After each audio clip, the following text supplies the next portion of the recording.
So guys, এক সময় আমি ইউটিউব থাকতে কাজে ঢুকছিলাম, আর এখন ওর বেতন হলো মাসে 3,000 টাকা, দৈনিক 100 টাকা। আমি তখন মাসে কামাই করছি 300 টাকা, মানে দিন 10 টাকা করে।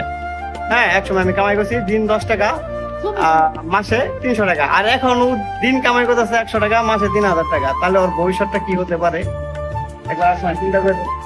তো লেখাপড়া বাদ দিছে, লেখাপড়া করে মাসে উনি কাজে ঢুকে বসছে, এখন মনোযোগ সহকারে কাজ শিখতেছে।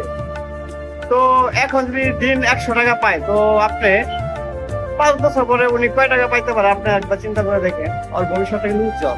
আমি যেমন করি ও ভবিষ্যৎটাও উজ্জ্বল। ও যেহেতু লেখাপড়া বাদ দিচ্ছে, লেখাপড়া করবোই না, তো ভালো একটা কর্ম করতেছে। আমি যেমন করি আমাদের লোহার ডিপার্টমেন্টে যে কাজগুলো শিখতেছে, এক সময় মনে করলেন যে টাকা কামাই করতে পারো ভাই।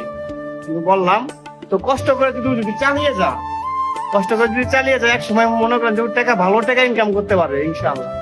ঠিক আছে, তো যাই হোক, তো আপনাদের ছেলে মেয়ে যদি লেখাপড়া যদি না করে, তো আপনারা যে কোনো একটা গ্যারেজে ঢুকাই দেন, ভালো একটা গ্যারেজে ঢুকাই দেন, বা ভালো একটা ওয়ার্কশপে ঢুকাই দেন ভাই। এক সময় কথা বলবো, টাকায় কথা বলবো, এখন না। ঠিক আছে, তো আশা করি ভিডিওটা যদি ভালো লাগে তো লাইক কমেন্ট শেয়ার করে অন্যজনকে দেখার সুযোগ করে দিবেন।